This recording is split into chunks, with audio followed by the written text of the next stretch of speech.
Hello, hello. My name is Sharp Eyes, And I am Crucifix. and the cast kind of cut off there. So could you please repeat that, Crucifix? I'm Crucifix. That's me. Right, we have Crucifix in the house, and we welcome Dyshar once again. Hello, Hello. Dyshar. How we doing?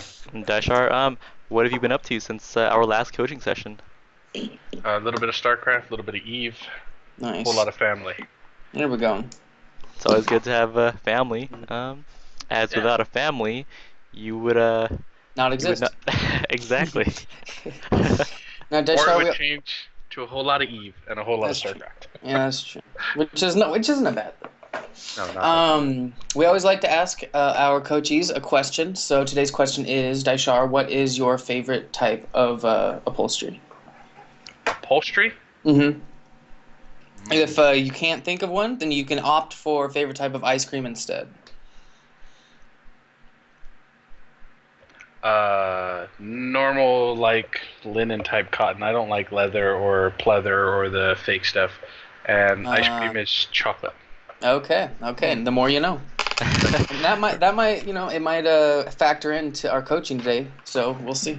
Absolutely. I mean, If you personally, like vanilla, you'd be better. Exactly. personally, while I do like cotton-based products, I find that sometimes if you spill something on it, then it kind of gets a little ruined for a while. Yeah, if you spill like juice on leather, it doesn't soak in as much, but it does shrink, which is terrible. True. Okay, let's get this party started. Now, Crucifix, what is your favorite type of upholstery? I like it. I only buy and use velvet anything. And why So is that? yeah, I just feel. I mean, what's more luxurious than velvet, right? Silk? Well, I mean, if you want to get technical, I guess. Yeah. Yeah. No, I don't even is velvet actually, I don't know. I just kind of sit on my parents' couches. That's all I know about upholstery. So, That sounds very relaxing, actually. yeah, it's pretty good. So, we have a PV random, right? Okay, yeah. He turned out to be Protoss, I think. Oh, I see. PV random. Now, Dashar, what is your favorite matchup? PVT is my favorite. Hmm. Hmm. And why is that? Because most go that whole death ball of people, and Colos love those. Yeah, that's true. I learned to stop doing that after a little while because like unless you can split correctly and then you get Vikings out, uh, like mass bio versus Protoss, at least late game is terrible. So. Okay, so So it we looks do like have he's a Terran player. oh, is he a Did he go Terran player? Terran? Indeed, he Oh, did. then I was wrong. So Daishar is Oho, our own very own Oho Daishar is in the upper left-hand corner this Harlan round. Hitman's very own. Harlan Hitman's Ohos. And Daishar, do you know what Oho stands for? Is the O on either side nothing and it's just HH? I believe so. Okay, so it's just kind of there to look cool. Which it does with the brackets and everything. Yeah, it does. I've always wondered that. So I'll just pronounce it like haha for now on, since it's obviously just HH. Or I could just say Heartland Hitman. So what do we got going? Gateway pylon, 2 pylons. Sweet.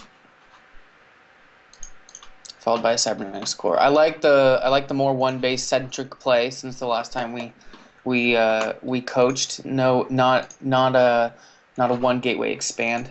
I guess it depends on if another gateway's built, but even with the cybernetics core, it's already better. No, I quit with the fast expand after our last session. Okay, great. Yeah. Chrono boosting out that gateway, awesome. The warp gate, sorry.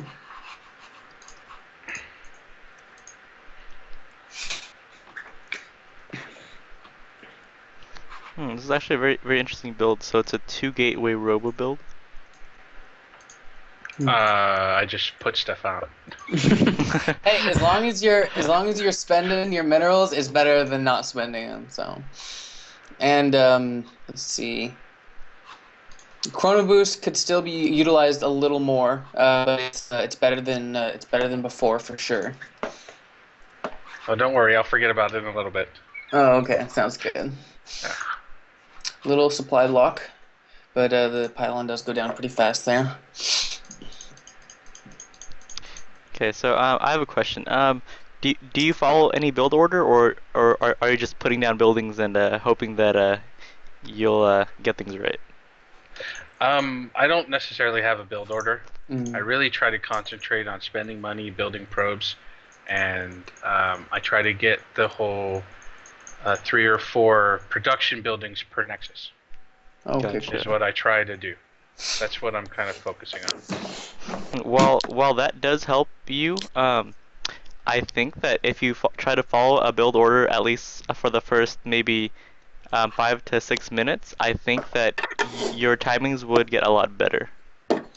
Yeah, you don't need to necessarily have like a build order set for the first 15 minutes of the game, but just having like a super base build order just for like your first 5 to 6 minutes would just give you a foundation so that you could do what you were just saying, but with like a really good like start, you know? Gotcha.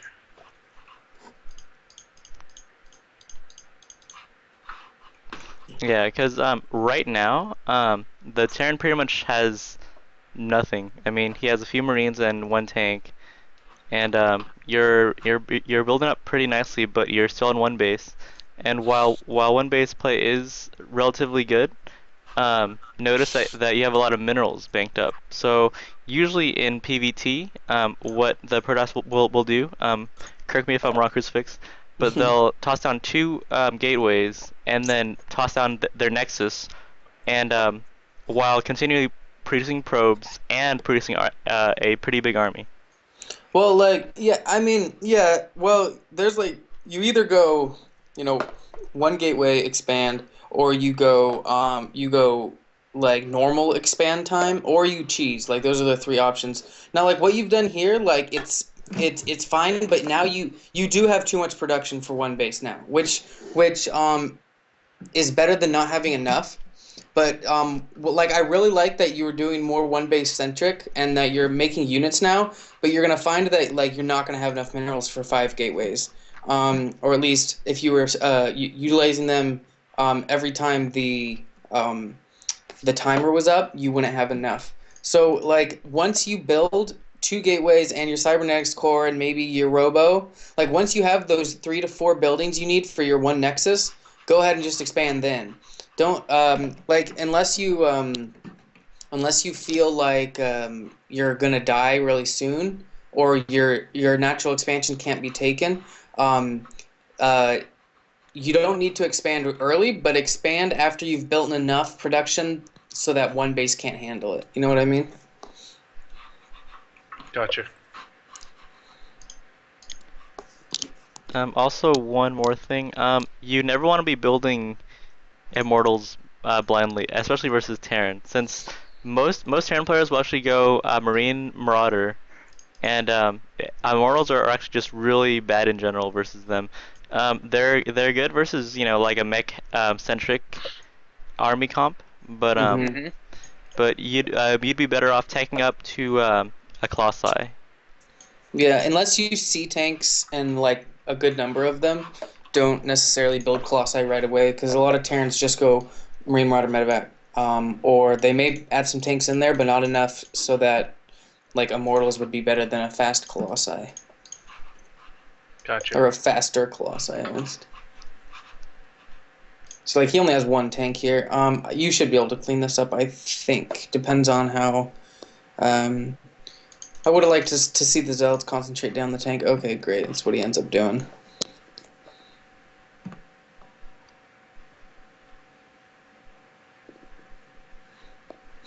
Also, if you saw him going mass Marauder, Immortals wouldn't be the worst if he has upgrades because they would diminish the damage. But that's only if he has upgrades and like that's basically all he's building. And besides, like with Mass Marauder, like Colossi and Charge Lots would be better anyways. So Gotcha. so like kind of like one of the same issue one of a similar issue that we had last time I think. Just try to make sure that you're producing army units out of your gateways as often as you can. So just kind of get in the habit of continually producing your gateway units, because right now I don't think you haven't made an army unit out of your gateways in quite a while. It's looking like we are warping some in now. Let's see here. I'm gonna go to I'm gonna get production. I think we are gonna have a Colossus up, which is good. Dark Templar Shrine is going. Extended Thermal Lance. You are doing a pretty good job keeping your minerals under 1,000 so far. I think I think your probe production has been a lot better than it was before. So there's a definite improvement, but you know, the more probes you get, the harder it is to spend your minerals, and that's where your gateway units can really help you out. Just because it's like, it's real easy when you're waiting for your Colossi and your Immortals and that stuff to finish building. You know, you can just be pumping out those gateway units. Because yeah, you could probably have an army that's double the size of the current one that you have right now. So I noticed here that you haven't produced probes in quite a while, and your natural is a little more than half saturated. So I think that you could use a little bit more probe production in the mid game, and also when you make probes, make sure to use your Chrono Boost on your Nexus, as it's very crucial to match the mineral gathering capabilities of the mule. Right.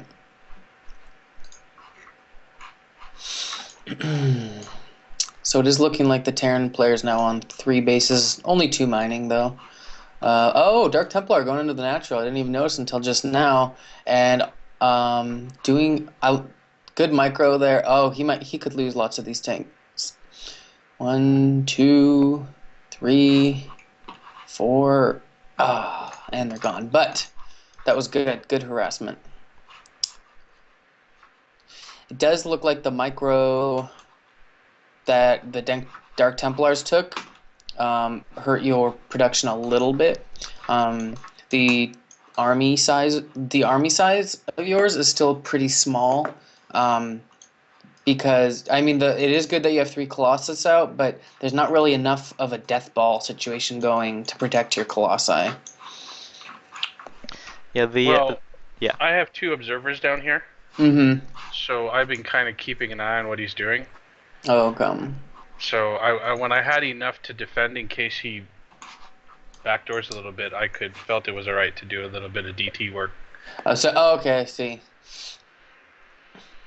Yeah, no, I definitely agree that like having that backup plan oh yeah, and he just quits at this point. So yeah, no, that's a really good plan. Having an army back home to defend while you go in for DT is a good plan. It's just like, now that you have that as a plan, like you can just improve on it, right? So like the better and better it becomes, like the more often you're gonna win with it. Because overall, like a DT with a backup plan is really good. So like if you could get down microing, if you could get down just some basic macro while you do DTs, like it would be twice as strong. Because even if every DT died, you'd have a huge army back at home that you could then send over to finish the game off. So like for example, just simply warping in gateway units every once in a while, or maybe expanding behind it, could put you in like twice as good of a position as you are now, even though you're already in a pretty good position. So that first time when I threw them in there and didn't necessarily micro them, No, that I was should fine. Yeah. expand behind it. Yeah, no, it's So, just like whenever you're doing damage, you can kind of think of it as getting yourself ahead. Whenever you're harassing, you can make it even worse for your opponent by getting yourself farther ahead. So if you're killing his third, take a third of your own, or a fourth. Or if you're killing his natural expansion, take your third base. Stuff like that can make it so it's that much harder for him to come back. Say he does some sort of mass hellbat drop and kills all your DTs or something. You wouldn't be in a position where he could catch back up with you economically just like transfer some SCVs. He's back in the game, or drop a bunch of mules. Like all of a sudden he's mining more minerals than you. So like you really want to, like when you're doing harass, that's when you want to be getting ahead economically and getting like a really good base army back at your base. So just yeah, so like whenever you're harassing, make sure you get ahead yourself. I have a habit of forgetting to hotkey my harass army. Yeah, And I me think too. that's why I end up sitting there watching them instead of going back and forth. Yeah, it's really hard to macro while you micro. It's like, and you always want to see how much damage you're doing because whenever you're doing harassment, it's fun to see like probes die and stuff like that. But like it's really hard. Like it's really hard, but super important to just come back to your base for 2 seconds, warp in some warp gape units, throw down an expansion, make some probes, and then you can go back to looking at your DTs. You know. Right, right. Yeah, sure, Pice. Yeah. I noticed that you were trying to go for, more gas heavy units, but going for that kind of army comp, DTs and Colossi off of 2 base isn't gonna end very well since you'll most likely run out of gas.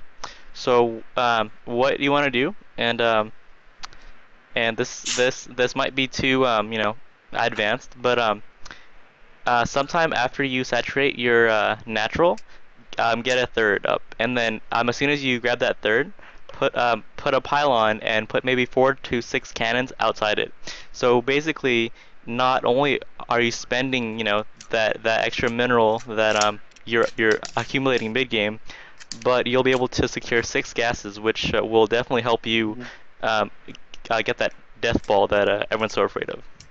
Yeah, even if you forget to make enough probes, even if you like your probe production isn't the best, you'll still have enough probes to at least get uh, more probes on gas, which is like a ton more gas. So like if you ever find yourself in a position where like if you find yourself in a position where you're trying to make a lot of DTs and costs and stuff like that, it could be a good idea to have more than 4 gases. Alrighty. Yeah. Okay. Back when I started playing Protoss a while ago, I kept on trying to, play late game on 2 bases, and it's literally impossible with Protoss. Yeah, they need a 3 base Protoss is super dangerous.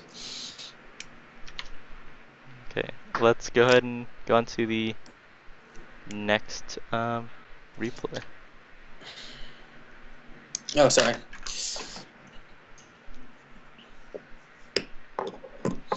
Oh, yeah, like that game, like I think just like the two things you could improve on just in general are chrono boost and warping in units from your gateways. Like those are the two big improvements you could make. We don't want to do this one. Oh, okay. This was a zealot rush, and that's all they did was make zealots. Oh, okay. Well, Which would have been deadly if I didn't scout it. But I okay. saw him, so it kind of backfired on him. I mean, we can look at it if you want. The macro is what I'm really interested in anyway, so see how I did. But as far as advice for winning, I'm good on that. Okay. Yeah, on this one. Let's see. Let me go ahead and get a another PvP then. Okay. Let's see. So you sent us about 8 replays? 7, I think. 7. Okay. So one of them. Yeah, I got lucky and scouted this. He had like, I don't know, 8 or 9 gateways. He only ran it off of one base. 8 or And 9. yeah, and once Fine. he mined out one base, he didn't expand. That's all he did. He stopped. I Sounds think like he thought that zealot rush was gonna get me. yeah. But I scouted him, put a couple cannons and colos there, and he got melted. Yeah, if he's doing a 1 base 9 gate zealot rush and doesn't get there until you have Colossi, it's not gonna work out, I don't think.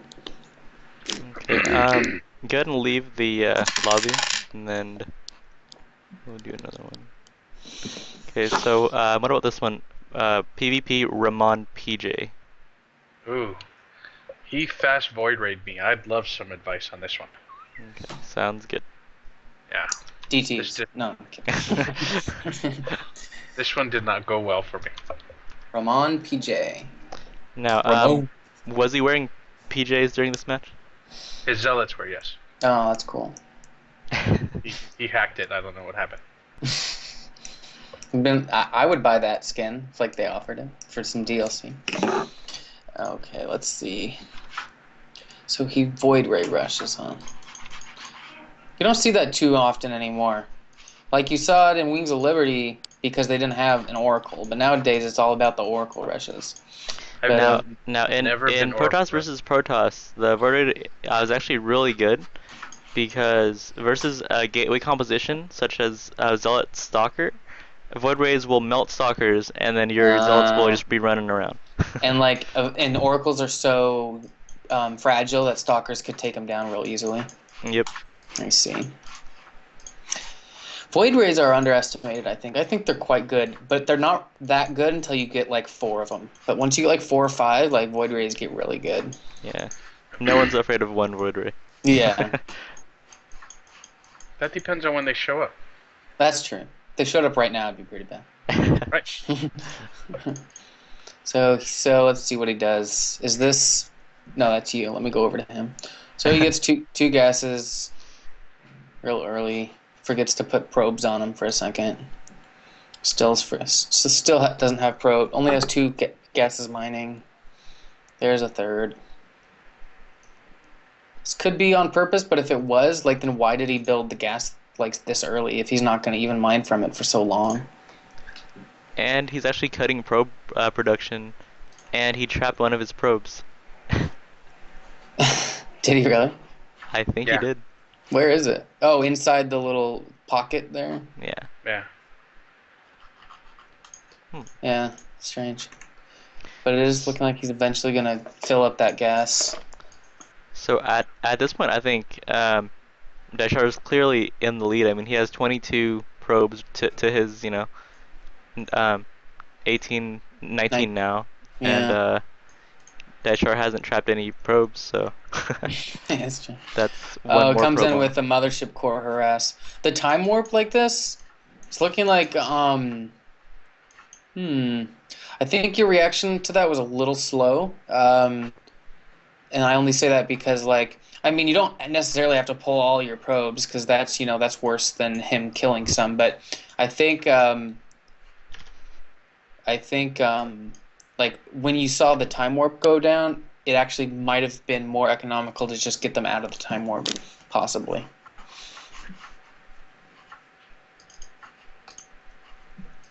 But you really didn't lose that many. You're still, but he is now in the probe lead slightly by 3.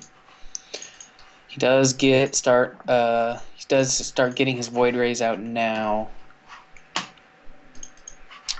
Warp gate is almost done. You actually have quite a nice force going here. Yeah, I thought I was doing pretty good this game, and then he goes and void rays me. I was upset. It was depressing. Let's see. Okay, so minerals got spent on that upgrade plus expansion. That's what it is. Yeah, overall, like your macro is pretty good this game. Let me see what happens with the void rays and how like it all goes down. So here's where you see the void rays at. Okay, so like the first thing is like I I think it took you a little while to react to the harassment. Right now, you should have your stalkers up at your main.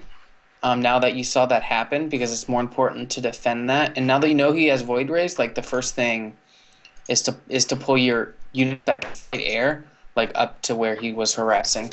But because right now, if you had your stalkers up at your main, um, see, like you like still he lost 2 Void Rays there just to your photon overcharge, and the amount of probes he's killed is like a lot of probes, like it's 17 to 28 probes now. This guy he took like a ninja base up in the top upper left hand corner, to like convince you that he doesn't have a natural in case you check, but like what I would recommend right off the bat is like I like how you made cannons here, but these stalkers need to be defending your the stalkers need to be defending your mineral line at this point. I like that you're chrono boosting. You were chrono boosting out probes because you know you're behind, so that's a good idea. Um, at the same time, the cooldown on your warp gates is out, and you weren't making stalkers. And so, like, as soon as you saw those void rays, like, you should have been pumping out stalkers as much as possible, because when you first saw them, you had enough stalkers to hold it off. And at that point, you should have been making stalkers as fast as possible. But you still have about as many stalkers as you started with when the harassment first started. And so now that he has a lot more void rays and a bigger economy, he's going to be able to come at you with more and more. And like because your stalkers weren't by your main to defend it, he was able to kill your main, which is a huge deal. Luckily, you had your natural ready, but like it wouldn't have fallen if you had your stalkers positioned correctly. Yeah. And right here, after he killed your main Nexus, you should automatically grab all of your probes with control click or double click, and then send them to mine off of your natural, since they're kind of wasting a lot of time just traveling. Yeah, Right here. they're long distance mining from your main, and you only have 5 workers actually mining from your main base. Like I know it doesn't feel like that big of an issue because you actually have like an excess amount of minerals right now, but that's actually just like like an even bigger problem. Like right now, you're not making anything at all. Like absolutely nothing. It looks like you are starting to make some more stuff now, getting your cybernetics core out. I think it was probably because you wanted to make stalkers and you couldn't because he killed your cybernetics core.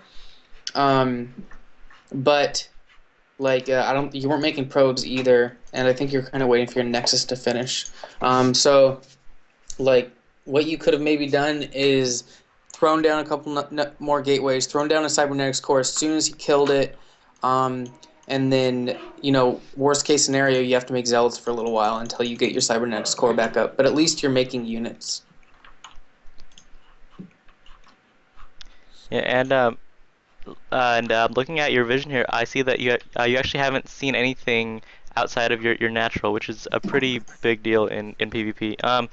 You either want to be attacking in order to find that information, or camping your base, expanding, and while keeping an eye on your opponent's base with maybe 1 unit every few minutes or so. You never just want to be sitting. You want to be either attacking or expanding while knowing what your opponent's up to. Yeah, it's like as soon as you saw the first couple void rays, you threw down that photon overcharge, you pulled your stalkers, and then started making lots of stalkers and zealots if you didn't have enough gas. Um, like, you could have shut down his 4 void ray push. Like when he came at you with those 4 void rays that killed your main base, you could have shut that down really easily with your stalkers, and then you could have just pushed his main because to get 4 void rays up that early, he had to cut probes, and that's all he could have made. And so when he had those like 4 void rays that killed your main, I bet if you looked at what else he had, it was almost non-existent. Maybe some photon cannons or something. So like once you held off that that 4 void ray push, and made sure to like warp some more units in, I think you could have just pushed his main at that point and won the game. Yeah, so right here, let's see if you have vision. Um, yeah, so right here, since you're saturated on two bases, you should have tossed up more gateways, and since you know that he has those stargates already, since he killed your base with void rays, you should have tossed up some stargates of your own to get some phoenixes. Phoenixes or void rays of your own, or just anything else that can further help you battle Stargate units. Because after the void ray pressure's over, he's not going to just never use the Stargates again. He's going to use it for something. It's the same way it would work if you ever saw. It's the same way it would work if you ever saw oracles. Is once the oracle pressure's over, it's not going to just never be oracles again. And of course, he's been making mass void rays since you last saw him, because that's all he knows how to do apparently. And so this is probably where the game's going to end. And I think really the main reason you have been making a lot of stalkers since then, but see, you like, for one thing, like realize realize what was happening until you didn't realize what was happening until it was a little too late, and all your stalkers were split, and there just weren't enough. But like, what I also would have recommended was just secure your natural with photon cannons. Keep all your stalkers in your main, because that's where it's most important. And then in case something like a mass void ray thing happened, and if you did have to pull your stalkers away from your main to go defend your natural, like the worst thing that could happen is you'd lose your natural. But the worst thing that can happen in your main is that you lose all your production buildings. And so against this many void rays, it would have been pretty hard to stop with just stalker anyways. You really would have needed some void rays of your own / phoenixes. But when you're in a position where you feel like you're behind, keep all of your army units in your most precious area, or at least the units that could, hit air. Gotcha. But yeah, that game, I would say the big points are, as soon as you see a void ray that early, and being a Protoss player, you know how early it was. Like that first void ray, it was very soon. So as soon as you see something like that, just start planning your defenses. He already has a Stargate. Throw down some photon cannons, make stalkers, and then take up to a Stargate of your own. Yeah, and so when he pushed that void ray the first time, I should have sent those zealots then. Well, maybe not just send the zealots, but like once you saw the first one, like make you defended it okay. Kind of start building your defenses up, and then when he sends the 4 like together, that's when he's fully committing to this void ray push. And so when he sent the 4 together, once you're able to defend that with the stalkers that you compile into your main, along with your photon overcharge, and once you fend that off, that's when you really know he doesn't really have much in his own main, even if you haven't seen it yet. Because if he has 4 void rays at like the 9-minute mark, how much else can he have? Not as much as you do.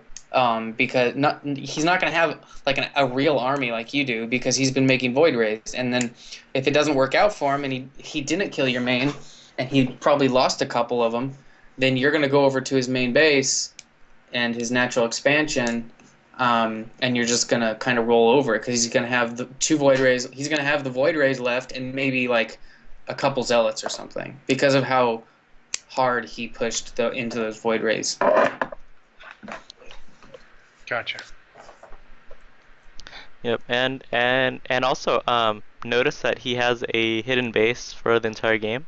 You really want to make sure that you know what bases he has and does not have. So if he has an expansion, you can either try to take out that expansion or take one more expansion. So basically mid game, just make sure to send a probe to all areas of the map. Just like waypoint it. 1, 2, 3, 4, 5 with shift, and make sure that he doesn't have a secret base. And if he does have a secret base, then either take it out or stay one base ahead of him. But that's only if you can spend all of your minerals. Mm-hmm. Okay. Yeah, I think with the natural, if you had been able to hold it off, even with his secret base, you would have already been ahead because that's where he took his natural expansion, and it was very late. And he took that secret natural after he had already killed your main, I think. So like his natural was so late that if you had been able to hold it off, that would have never even become a factor. But because like he was able to like kill your main and everything, he ended up being really far ahead. Gotcha. Yeah, all right. On to the next replay crucifix. You gotta remind me to get out of the replay. I always forget.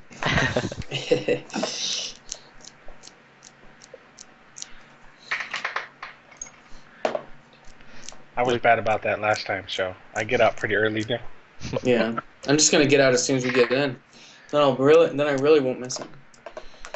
Oh, playing against Jeff. Nice.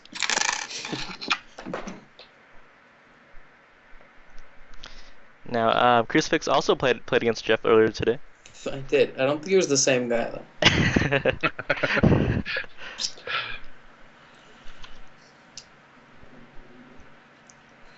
I played a Terran versus Terran today, and like I was just messing around, and I went 4 base before like a military unit, and like I actually was surprised I was able to get the 4 bases up in mining and some units out, but by that time it was like 12 minutes and just came over and rolled me. But I was wondering how greedy someone could possibly be, like, and to like if he had actually let me get away with it, until like the 15-minute mark, I would have been maxed or something. I don't know, but it did not work out. Just to let you guys know, do not go 4 base before Marine if you're Terran.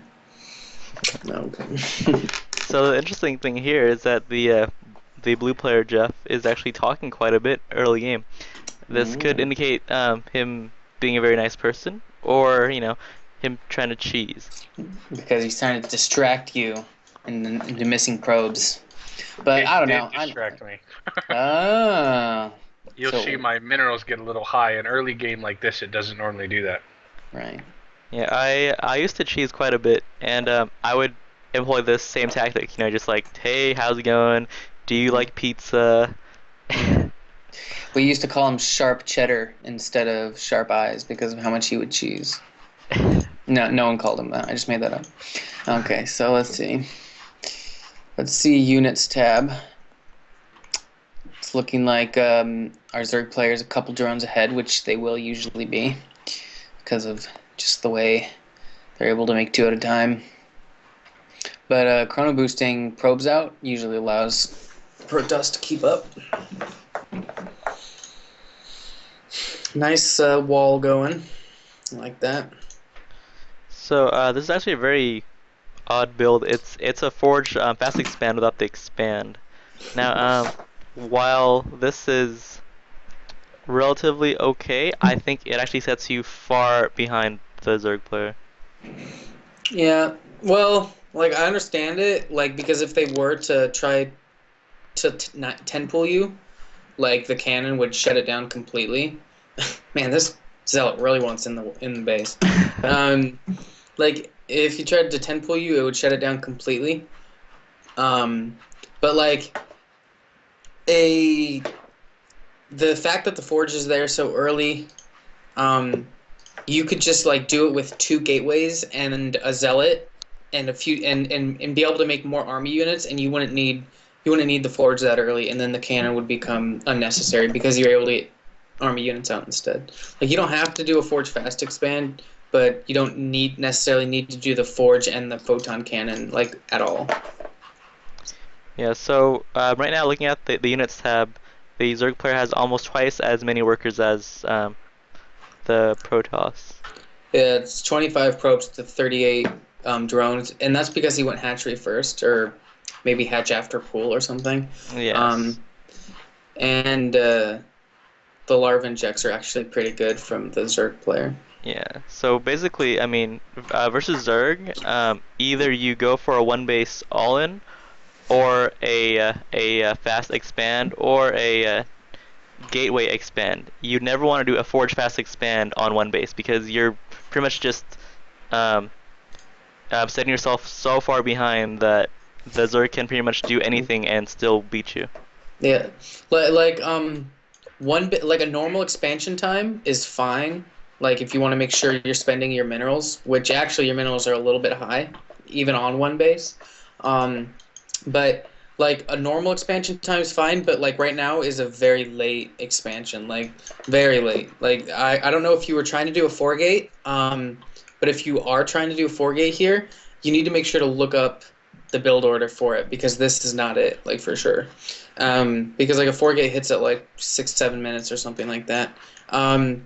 Now, if you weren't trying to do a 4 gate, what I would recommend is expand after maybe 3 gateways and a cybernetics core, or 2 gateways, a cybernetics core, and a forge, or something like that. Yeah, so like right now you're trying to go late game versus Zerg on one base, and that never um, turns out in your favor. Yeah. Um, all I was really doing was trying to manage. I wasn't necessarily looking at it as versus Zerg. I was just Mm. trying to manage my stuff, try to Yeah. figure out what I like as far as a build order. When I am ready to expand, where I got stuff to put down and all that, then do that. Mm. Because I'm not walling off, I wanted to have a little bit larger force to get down there with. I mean, To defend your natural. yeah. Mm-hmm. Yeah. That's well. Like I said, like you don't necessarily need a build order, but it's nice to have a nice build order versus each race, especially um, minutes 1 through 6 or so. Since Mm-hmm. while doing this is okay versus Protoss or Terran, because since most of the time they'll go one base into an expand or just like a normal expand, but versus Zerg, every single Zerg is going to fast expand, and every single Zerg will have twice as many minerals and gas as you do. So versus Zerg especially, if you don't nail your build properly, the Zerg's gonna come out far ahead. Well, like Gotcha. Gotcha. what you could consider doing is, what you could consider doing is doing like maybe like a 3 gateway cybernetics core zealot wall at this natural expansion wall here at this ramp, um, something like that. And so basically, you wouldn't expand until that wall was complete, and then once the wall was complete, like you'd have 3 gateways down. You'd have a cybernetics core. You'd have the wall complete, and that would be the perfect time to expand during a normal expansion time. And so that way, your natural and your main would be defended against like some like Zergling push. You'd have gateways available to start warping in military units, and you wouldn't have to do a fast expansion, which can lead to, man, this guy's terrible with the Zerglings. It wouldn't lead to like it wouldn't lead to like the fast expansion mineral explosion that we were talking about last time. But like, yeah, like so maybe consider something like that with like a wall with gateways and stuff. Yeah. So So rather than yeah. wall up this small ramp, go down here and wall off the big one. So basically you're not expanding fast, but you're at least setting yourself up to expand later. Gotcha. Yeah, and so pretty much with a forge, a gateway, and 2 to 3 cannons, you can pretty much hold off those Zerg ambushes with a zealot to block the choke, of course. So pretty much the only thing that might kill you is a Baneling bust. But if you're that worried about it, just toss up maybe 5 to 6 cannons. It'll put you kind of behind a little bit, but this is Bronze League, so I'm pretty sure that you can handle almost any Zerg attack with 6 cannons, while expanding pretty early. Yeah. Well, you'll get to see the banelings here in a little bit too. Oh, okay. Yeah, against mutes like this, like what you can do is you can keep like 5 stalkers behind your mineral line, while you wait to make your cannons, because like he was allowed to just come in and kill a lot of probes there. So yeah, just keep like five stalkers behind your mineral line while you build some cannons, and the mutes will just be completely shut down.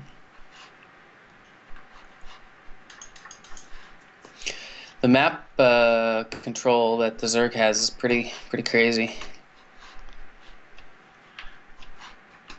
And here comes the Bailing Roach Bomb. Probably just gonna smash right through all your units, and they're all dead. Yeah, that's what I assumed. Like, well, for one thing, it's very late in the game. It's already 20 minutes in, and this is the first actual engagement, like, between the two armies. And so, like, basically what happened is, like, you let him do whatever he wanted until he was ready to attack you. And so if that happens, you should assume that you're going to lose. Because, like, with Zerg, especially if they're fast expanding, he's on 4 bases right now. So he has the, like, he's going to have the money to remake every one of his units like 5 times. And he can do that immediately because he's Zerg. And so really with Zerg, what you want to be doing is you want to set the pace of the game. So once you take your expansion, once you, like, if spend your minerals well, get army units out there, but make sure that you're applying pressure and denying expansions and stuff like that, because you don't want him to just be able, because you never want Zerg to just be able to do whatever they want, because they're gonna come in with some giant swarm of terrible units that have every upgrade, and then they're gonna just roll over your army.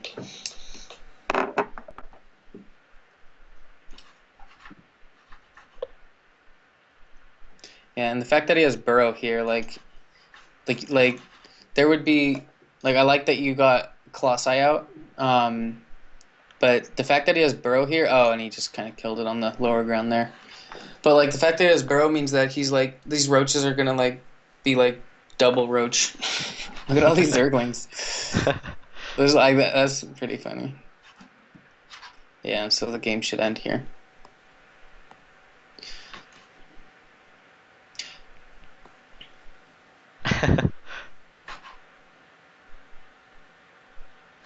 And he is calling you brave for some reason. You're still in the game. That's why.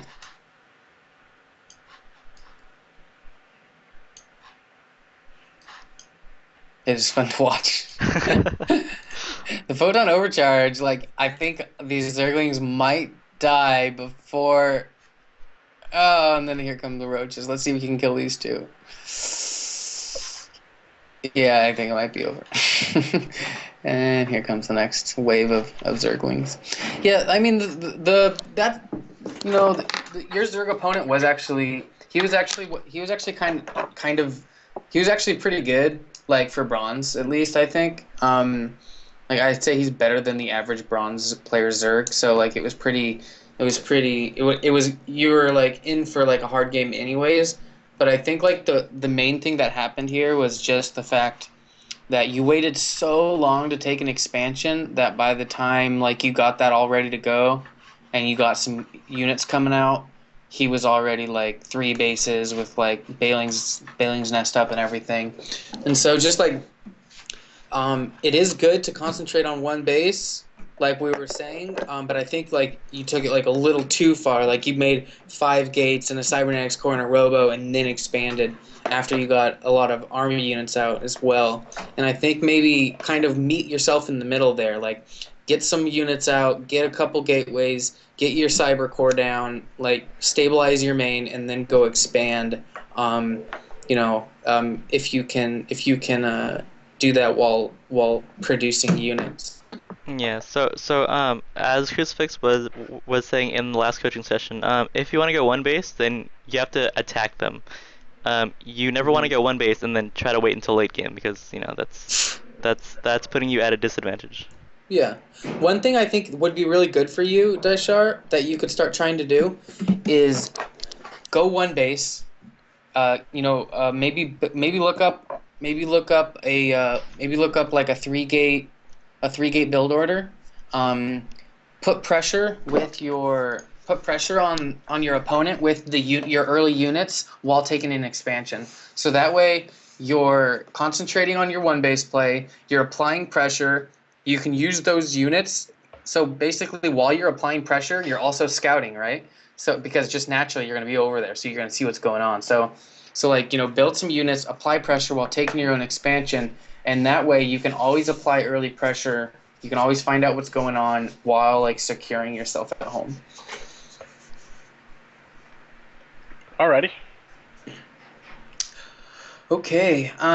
Was that 3? Yep, that was all That of was them. 3. Okay. Alright, so Crucifix, so let's go ahead and go over 10 things that Dyshar can work on this time. Okay. I think like you've gotten like I don't know if all those replays were since our last coaching session. They were. But okay, so yeah, I think like I can already tell that you've gotten better, and I like that you're doing a lot more one base stuff. I think like the most important thing that you can do, right? I think like the number one thing that you can start working on is you need to concentrate on building army units as often as your buildings will allow you to, because now you have your production up, but you're not utilizing it as much as you could. So like I think like one of the things you can concentrate on the most is make sure you're building army units out of all of your buildings that are able to. Okay, so that was point number 1. Yeah. Okay, and to add on point number 1, you always want to know your limits, and yeah, so you pretty much want to know your limits when it comes to production buildings. So one Nexus, fully saturated, can support 4 to 5 gateways constantly producing, or 3 gateways and 1 robo constantly producing. And you want to keep that in mind as you expand. So basically, if you have 2 bases, you're like, oh, okay, I only have 4 gateways, so I have to build 4 more. Mm-hmm. Okay. I think that's a good point. Point number 3, I think something that could help you a ton is to go on the internet and to find you don't need to find any specific build order, but I think you should find a very basic build order that you can do whatever you want from, just to give you a good foundation. So like back when I first started playing Terran, I found a one barracks fast expand, and I practiced it over and over again until I could do it perfectly for the first 6 minutes. And then once I got that down, I was able to do whatever I wanted because I had that good foundation. And so what I would say is go and find just a very basic build order that you feel that you're comfortable with and that you could do well, but it'll also set you up to just have a good foundation for the rest of your play. It'll still allow you to do whatever you want, but it'll set you up well so that you're not just kind of building like whatever, Yeah. Okay. As a Zerg player, like versus Terran, I'm like, okay, versus Terran, I have to go 15 hatch, 16 pool, 17 gas, and then Queen Overlord, blah blah. So pretty much, I'm setting myself up for a nice solid early game, and if I didn't have that, then what if I mess up? What if I'm not as optimized? Like what if my opponent's playing perfectly, and I'm like, oh well, I just missed a drone here and there. Like that's like making a mistake early on will cost you a lot more than making a mistake later on. So you really want to nail down that opening build. Yeah, if you have your first 6 minutes down pat, then the rest of the game is just going to go so much better. If you have your first 6 minutes down really well, and you're very comfortable with it, you'll find that the rest of your game is going to just be infinitely better. Okay. I think it's you, Sherpas. Point I number think 4. it's back to you, Crucifix. No way. Wait, what was point number 4? Because I said build order for point number 3. Okay, so point number 4. I noticed that sometimes you weren't saturating your natural as fast as you could have. So basically, make a mental note that as soon as you put down your Nexus, your number 1 priority is to saturate it while producing probes from both of your Nexuses and chrono boosting them so that your saturation goes by a lot quicker. So just make a mental note that you must saturate your natural as soon as it comes up. Yeah. I think like point number 5 kind of comes like right in hand with that is like you still like you're still having like a lot of trouble using Chrono Boost, which like I feel like a lot of players will feel like they need to be using their Chrono Boost for like they don't want to waste it, so they don't want to just use it for random stuff like gateways all the time or anything. But it's definitely better to use it than to not use it. If you ever find yourself thinking, "Oh, I wish that would come out a little faster," why not go ahead and just Chrono Boost it out? I think you like to make Colossi a lot, which is good, and I think you know what's better than like having a Colossi out twice as fast. So I think if you started using Chrono Boost, you'd find that I think if you started using Chrono Boost a lot more, it would just really help you get that big army that you seem to be lacking in some of the games. Yeah, and to add on that, Chrono Boost is actually the hardest race skill to remember how to use because with injects, like you have to use injects or else you're gonna fall behind. And with mules, you really like to see that worker going back and forth, and he's bright yellow.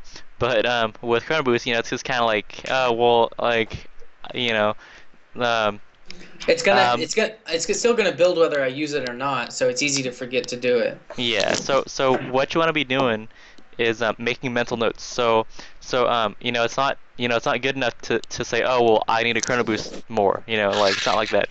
You have to say, okay, as soon as the cybernetics core goes up, I have the Chrono Boost. To get this upgrade out. And then as soon as my forge goes up, I have the Chrono Boost to get my upgrade out. As soon as my Robo goes up, I have the Chrono Boost to get my Colossi out. So pretty much, you have to Chrono Boost with goals in mind, and that should help you remember. Hmm. I think mental notes can count as point. Um, Wait, that was point 6 for you? I have no idea. Okay, well I'm gonna. Yeah, that was Yeah. mental notes will be .6. Okay, point 7. Um, I think um, I think let's see.